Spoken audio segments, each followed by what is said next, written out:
I am Apostle Umar Mulinde, Kaunawo acid survivor. Please, this is a very important message and I kindly request you to listen to me very attentively. False prophets and unimaginable things happening in Ugandan local churches are just symptoms. But the root cause is the preaching of unbalanced prosperity and cheap grace gospel, which is producing a greedy, self-centered, world-minded, materialistic Christian generation in Uganda with greediness of world pleasures, pride of life, disunity, and lack of integrity. This negative trend is quenching Ugandan quality revival, and if Jesus comes now, some pastors and flock alike are very rich but may end up in hell.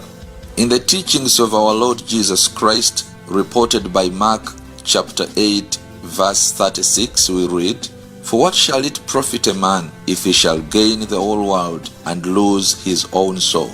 Therefore, Christian leaders, please call preachers to order that they go back to the kingdom-minded gospel of salvation, repentance, holiness, and unity of believers. We should promote more messages of selfless, personal, sacrificial service to God, self-control, responsibility, integrity, and hard work. It's an urgent need in Ugandan church today to address sin and to form a sincere brethren unity. We should do something significant before it's late. God gives believers chances to organize themselves, but if they become hesitant, He allows critical conditions to attack them in order to organize them. Unfortunately, in history, such conditions most times involve some members to shed blood or losing their lives. All of us should be scared of reaching at that level because it's not up to us to decide who will be given out to be an example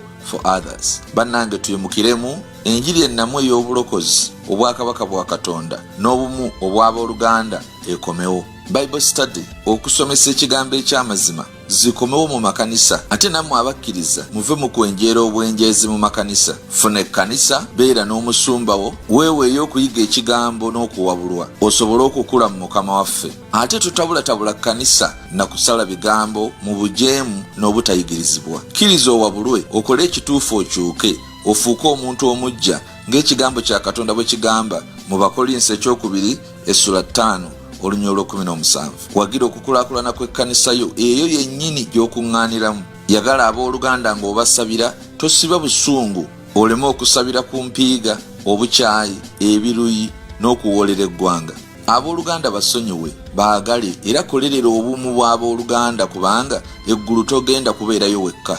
Twewale nnyo okukulembeza ebigendererwa eby'omubiri ne competition, naye tufe nnyo ku by'omwoyo nga tubala ebibala eby'omwoyo n'okufaayo okukola obumu ng'abaana ba Katonda omulamu.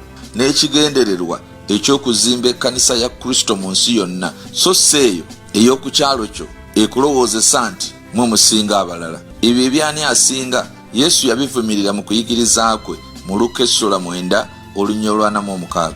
Kale bino tubijjemu okusinga n'okweraga. Yesu yasinga, ate Yesu wa bonna tasosola, n'abaamukomerera yabasonyiwa dda. Bannange abeegayirizi, muve mu ŋŋambo okubyogerako obwogezi mu ngeri y'okugeya n'okusala obusaze emisango, naye ffenna mu kwewaayo ennyo n'omutima omuggufu tusabire nnyo ensonga zino. Meseji eno gisindikire ne banna abalala. Yenze omutume Umar Mulinde, Kaunawo acid survivor. Akuuma omulokozi waffe. Weebale kumpuliriza.